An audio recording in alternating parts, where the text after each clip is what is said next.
একদিন নবীজি সাল্লাল্লাহু আলাইহি ওয়াসাল্লাম দেখলেন এক বৃদ্ধা মহিলা তার বাড়ির দরজার সামনে বসে আছেন। তার সামনে কিছু মালপত্র গুছিয়ে রাখা, মুখে চিন্তার ছাপ। তিনি ব্যস্তভাবে এদিক সেদিক তাকাচ্ছিলেন, যেন কোথাও যাওয়ার জন্য প্রস্তুতি নিচ্ছেন। যখন আল্লাহর নবী সাল্লাল্লাহু আলাইহি ওয়াসাল্লাম আল্লাহর বাণী প্রচার করতে শুরু করলেন যে আল্লাহ ছাড়া আর কেউ ইবাদতের যোগ্য নয়, তিনিই সর্বশক্তিমান, আর আমি মুহাম্মদ আল্লাহর রাসূল, তখন মক্কার কুরাইশরা তার বিরুদ্ধে শত্রুতা শুরু করল। কেউ বলতো তিনি একজন জাদুকর, নাউজবিল্লাহ। কেউ বলতো তিনি একজন কবি, যিনি মিথ্যা কথা দিয়ে সরল মানুষকে ভুল পথে টানছেন। কিন্তু বিশ্বের শ্রেষ্ঠ ধৈর্যশীল নবীজি সাল্লাল্লাহু আলাইহি ওয়াসাল্লাম অসীম ধৈর্য ধরলেন, সমস্ত কষ্ট নীরবে সহ্য করলেন। একটি মুহূর্তের জন্য আল্লাহর পথে ডাকার কাজ থামালেন না। তার দৃঢ় বিশ্বাস আর অটল মনোবল ছিল পাহাড়ের চেয়েও শক্ত। কত মহান ছিলেন তিনি! সেই বৃদ্ধা তার বাড়ির উঠানে বসে এক দীর্ঘশ্বাস ফেলে নিজেই বিড়বিড় করে বলতে লাগলেন, না জানি যদি তার সাথে আমার দেখা হয়ে যায়, যদি সেই জাদুকর আমাকে কথা শুনিয়ে আমার মনও বদলে দেয়। তিনি মনে মনে কল্পনা করলেন সেই মোহাম্মদ সাল্লাল্লাহু আলাইহি ওয়াসাল্লাম নামের মানুষটির কথা, যার সম্পর্কে তিনি এতদিন শুনে এসেছেন। সবাই বলে তিনি মানুষের হৃদয়ে এমন কথা বলেন যা শুনলে কেউ আর তার থেকে মুখ ফিরিয়ে নিতে পারে না। না, আমি আর এই শহরে থাকতে পারবো না, যত তাড়াতাড়ি সম্ভব এখান থেকে চলে যেতে হবে। ঠিক তখনই রাসূলুল্লাহ সাল্লাল্লাহু আলাইহি ওয়াসাল্লাম পথ দিয়ে যাচ্ছিলেন। বৃদ্ধাকে দেখে একটু থামলেন। তিনি বুঝতে পারলেন বৃদ্ধা কোথাও যাওয়ার প্রস্তুতি নিচ্ছেন, কিন্তু তিনি খুবই দুর্বল। মালপত্রগুলো বেশ ভারী দেখাচ্ছে। নবীজি স্নেহভরা কণ্ঠে বললেন, আম্মা, আপনি কোথায় যাচ্ছেন? বৃদ্ধে একটু চমকে উঠলেন আর বললেন, বেটা, আমি এই শহর ছেড়ে চলে যাচ্ছি। এখানে থাকা আর নিরাপদ নয়। এখানে এক জাদুকর এসেছে, যে মানুষের মনকে তার দিকে টেনে নেয়। আমি চাই না আমারও সেই দশা হোক। নবীজি মাথা ঝুঁকিয়ে শুনলেন। তার চোখে কোনো বিস্ময় নেই, মুখে কোনো বিরক্তি নেই। তিনি বললেন, আম্মা, তাহলে কি আমি আপনাকে সাহায্য করতে পারি? আপনার বোঝা তো অনেক ভারী দেখাচ্ছে। বৃদ্ধা কিছুক্ষণ নবীজির দিকে তাকিয়ে রইলেন। এ কেমন তরুণ! আজকালকার যুগে কেউ কি কারো জন্য এত চিন্তা করে? তারপর অনেক চিন্তাভাবনার পর তিনি বলেন, বেটা, যদি তুমি আমার এই মালপত্রগুলো আমার মাথায় তুলে দাও, তাহলে আমার বড় উপকার হয়। নবীজি একটু এগিয়ে গেলেন, মালপত্রগুলো তুলতে গেলেন। বোঝা বেশ ভারী। তিনি বুঝতে পারলেন বৃদ্ধার পক্ষে এগুলো বহন করা একেবারেই অসম্ভব। তাই নবীজি বললেন, আম্মা, আপনার বোঝা তো বেশ ভারী, আর আপনি তো বয়সেও অনেক বড় হয়ে গেছেন। যদি আপনি অনুমতি দেন, তাহলে কি আমি আপনাকে আপনার গন্তব্য পর্যন্ত পৌঁছে দিতে পারি? বৃদ্ধা এবার অবাক হলেন। এই যুবক এত বিনয়ী, এত দয়ালু! তিনি এক মুহূর্ত চুপ করে রইলেন। তারপর গভীর কৃতজ্ঞতায় বললেন, বেটা, এর চেয়ে বড় দয়া আর কি হতে পারে? তখন আল্লাহর রাসূল সাল্লাল্লাহু আলাইহি ওয়াসাল্লাম বৃদ্ধার বোঝা নিজের কাঁধে তুলে নিলেন এবং ধীর পায়ে তার সঙ্গে হাঁটতে লাগলেন। বৃদ্ধা হাঁপাচ্ছিলেন, কিন্তু কথা থামাচ্ছিলেন না। পথ চলতে চলতে নবীজির দিকে তাকিয়ে বললেন, বেটা, আমি তোমাকে একটা কথা বলছি, শোনো। তুমি যদি বুদ্ধিমান হও, তাহলে এই শহর ছেড়ে চলে যাও। এখানে এখন এক ভয়ঙ্কর জাদুকর এসেছে। তার নাম মুহাম্মদ। সে নিজেকে নবী বলে দাবি করে। আমাদের পূর্বপুরুষদের উপাস্যদের নিয়ে মিথ্যা বলে মানুষকে বিভ্রান্ত করে। নবীজি নীরবে হাঁটছিলেন, কিন্তু কোনো উত্তর দিলেন না। বৃদ্ধা একটু থেমে নিঃশ্বাস নিলেন। তারপর আবার বলতে লাগলেন, সবচেয়ে ভয়ানক ব্যাপার কি জানো? তার কথার মধ্যে এমন এক জাদু আছে যে একবার শুনলেই মানুষ তার হয়ে যায়। তার কথায় সবাই মুগ্ধ হয়ে যায়, তারপর তাকে অনুসরণ করতে শুরু করে। কত মানুষ যে তার ফাঁদে পড়ে গেছে! বৃদ্ধা অসহায়ভাবে মাথা নাড়লেন, যেন কত বড় একটা বিপদের কথা বলছেন। নবীজি নির্বিকারভাবে তার কথা শুনতে লাগলেন, যেন তিনি কিছুই শুনছেন না। বৃদ্ধা এবার একটু গম্ভীর স্বরে বললেন, বেটা, আমি সারা জীবন আমার মূর্তিদের উপাসনা করেছি। আমি চাই না যে শেষ বয়সে এসে আমার বিশ্বাস নড়বড়ে হয়ে যাক। আমার পূর্বপুরুষেরা যেভাবে জীবন কাটিয়েছে, আমিও সেভাবেই কাটাতে চাই। আমি চাই না যে মুহাম্মদের কথায় বিভ্রান্ত হয়ে যাই। আমি তোমাকেও সতর্ক করে দিচ্ছি, তার থেকে দূরে থাকো। এইভাবে পুরো রাস্তা জুড়ে বৃদ্ধা এক নাগাড়ে মোহাম্মদ সাল্লাল্লাহু আলাইহি ওয়াসাল্লামের বিরুদ্ধে অভিযোগ করতে লাগলেন। তিনি নানা কটু কথা বললেন, অপমান করলেন, বারবার সাবধান করলেন যেন নবীজির ধারে কাছেও না যান। কিন্তু রাসূলুল্লাহ সাল্লাল্লাহু আলাইহি ওয়াসাল্লাম একটিও কথা বললেন না। তিনি কেবল মাথা নিচু করে হাঁটছিলেন, কাঁধে বৃদ্ধার বোঝা বহন করছিলেন, যেন কিছুই ঘটেনি। অনেকক্ষণ পর বৃদ্ধা তার গন্তব্যে পৌঁছে গেলেন। নবীজি ধীরে ধীরে তার বোঝা নামিয়ে রাখলেন, যেন বৃদ্ধা কষ্ট না পান। তারপর ফিরে যাওয়ার জন্য প্রস্তুত হলেন। বৃদ্ধা বিস্মিত হয়ে বললেন, বেটা, তুমি কে? তুমি তো তোমার নামও বললে না। এতটা পথ আমার বোঝা বহন করলে, একবারও বিরক্ত হলে না, কিছু বললে না। আমি আমার পরিবারের সবাইকে বলবো যে আজ এক তরুণ আমাকে এমনভাবে সাহায্য করল। রাসূলুল্লাহ সাল্লাল্লাহু আলাইহি ওয়াসাল্লাম মৃদু হেসে বললেন, আম্মা, নাম জেনে কিভাবে? আপনার কাজ তো হয়ে গেছে, এটাই যথেষ্ট। বৃদ্ধা ছিলেন নাছোড়বান্দা। তিনি মাথা নাড়লেন না। না না, আমি তোমার নাম জানতেই চাই। এত ভালো একজন মানুষ, এত এত দয়ালু, তোমার নাম তো জানতেই হবে। নবীজি এবার একটু থামলেন, তারপর নরম স্বরে বললেন, আম্মা, যাকে তুমি সারাটা রাস্তা গালমন্দ করছিলে, অপমান করছিলে, যার সম্পর্কে তুমি বলছিলে সে একজন জাদুকর, যার নাম মোহাম্মদ, আমি সেই মোহাম্মদ রাসূলুল্লাহ। বৃদ্ধা বিস্ময়স্তব্ধ হয়ে গেল, যেন এক মুহূর্তের জন্য তিনি বিশ্বাসই করতে পারছেন না। গলা শুকিয়ে এলো, ঠোঁট কাঁপতে লাগল। তিনি একবার নবীজির মুখের দিকে তাকালেন, আবার একবার নিজের কাঁপতে থাকা হাতের দিকে। বৃদ্ধা কাঁপা কণ্ঠে বললেন, তুমি তুমি মোহাম্মদ? নবীজি সাল্লাল্লাহু আলাইহি ওয়াসাল্লাম নরম হেসে মাথা ঝুঁকিয়ে বললেন, হ্যাঁ আম্মা, আমিই মোহাম্মদ। বৃদ্ধা এক ধাক্কায় যেন চুপসে গেল। তার মনে পড়ে গেল পুরো পথের কথা, কিভাবে তিনি নবীজিকে একের পর এক কটু কথা বলেছেন, কিভাবে তিনি মোহাম্মদ সাল্লাল্লাহু আলাইহি ওয়াসাল্লামকে জাদুকর, মিথ্যাবাদী বলে গালমন্দ করেছেন। অথচ সেই মানুষটি বিন্দুমাত্র প্রতিক্রিয়া না দেখিয়ে তার বোঝা বহন করলেন, বিনা বাক্যে তার কথাগুলো শুনলেন, এমনকি তার গন্তব্য পর্যন্ত পৌঁছে দিলেন। বৃদ্ধার চোখ দিয়ে গরম অশ্রু ঝরতে লাগল। এতক্ষণ যার বিরুদ্ধে তিনি কথা বলছিলেন, যাকে তিনি ভয় পেতেন, সেই মহান হৃদয়ের মানুষটি তার পাশে দাঁড়িয়েছিলেন, একটিবারের জন্য নিজের পরিচয় দেননি। তিনি আর দাঁড়িয়ে থাকতে পারলেন না। কাঁপতে কাঁপতে রাসূলুল্লাহ সাল্লাল্লাহু আলাইহি ওয়াসাল্লামের পায়ের কাছে নত হয়ে বসলেন, হাত দুটি নবীজির পায়ের উপর রেখে কেঁদে ফেললেন। অশ্রুসিক্ত কণ্ঠে বললেন, আমি সারাটা পথ তোমার সম্পর্কে কটু কথা বলেছি, তোমাকে অপমান করেছি, অথচ তুমি আমার জন্য কিছু বলনি, উল্টো আমার বোঝা কাঁধে তুলে নিয়েছ। আমার কি জানা উচিত ছিল না যে সত্যিকারের মহান ব্যক্তিরাই এমন হয়? নবীজি নম্র কণ্ঠে বললেন, আম্মা, আপনি কিছু জানতেন না, তাই তো বলেছিলেন।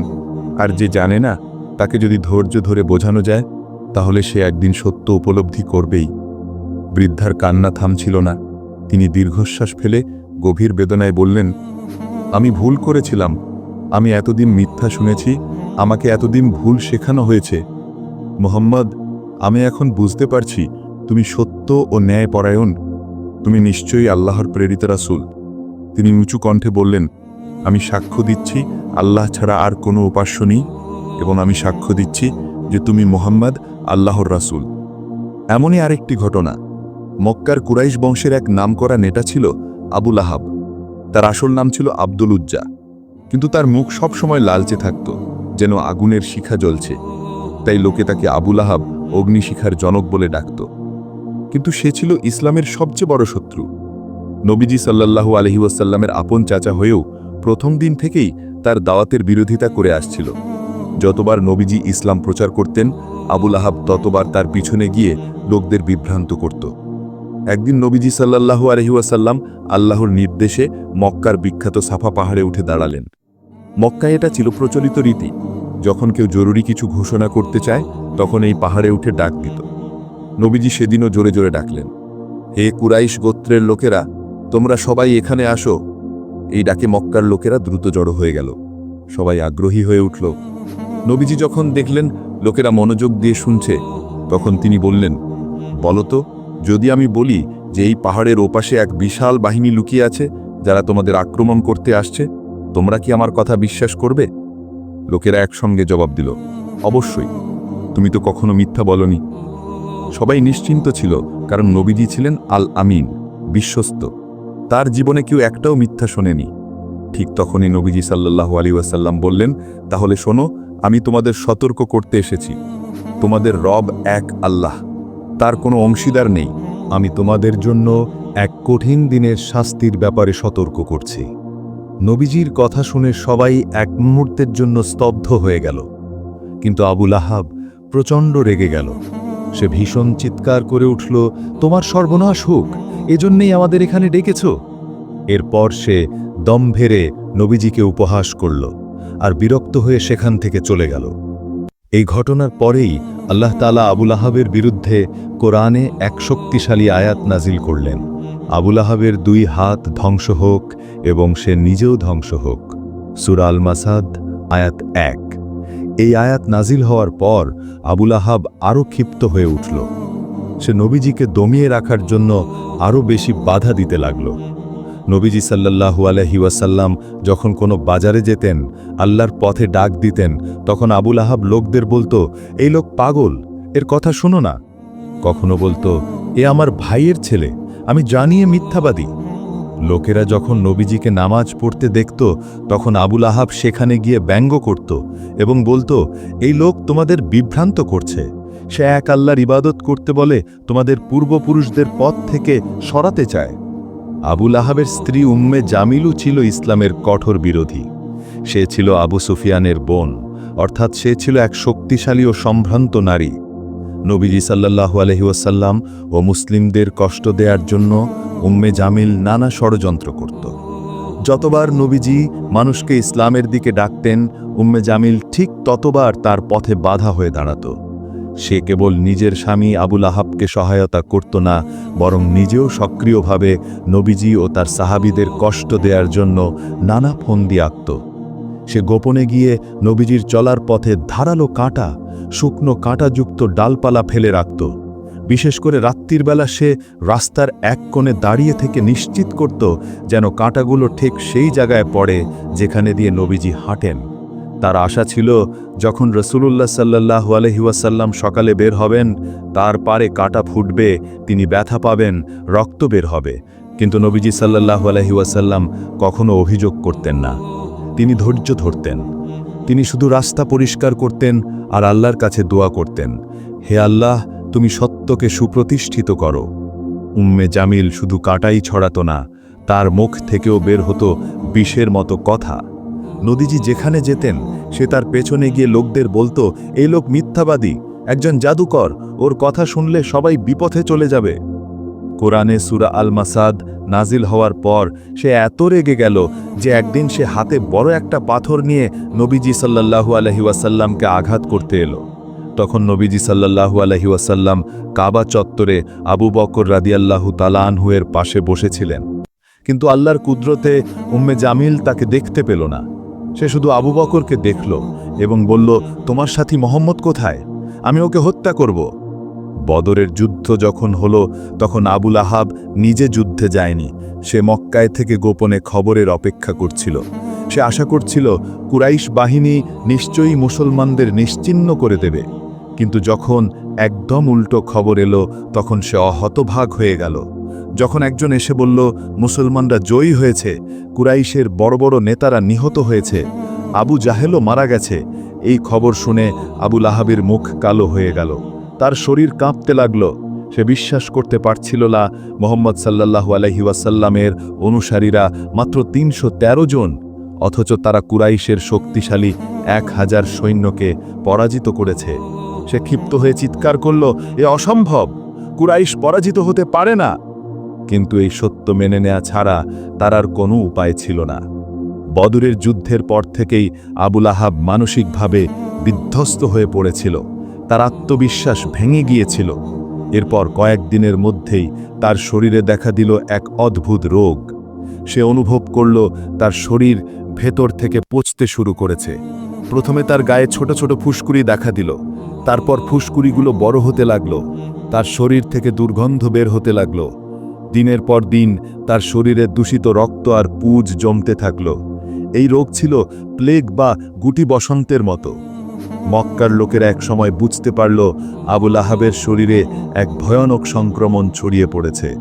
একজন বলল, ওর শরীর থেকে দুর্গন্ধ বের হচ্ছে, আমি ওর পাশে থাকলে নিজেও আক্রান্ত হয়ে যাব। তারপর সবাই দূরে সরে গেল। তার নিজের আত্মীয়রাও তার কাছে আসতে চাইল না। আবু লাহাব কাতরাতে লাগল। সে চিৎকার করে ডাকল, কেউ আমাকে একটু পানি দাও, কেউ আমার পাশে বসো। কিন্তু কেউই এলো না। তারই পরিবার, তারই কুরাইশ বংশের লোকেরা সবাই দূর থেকে তার দুর্দশা দেখল, কিন্তু কেউ কাছে গেল না।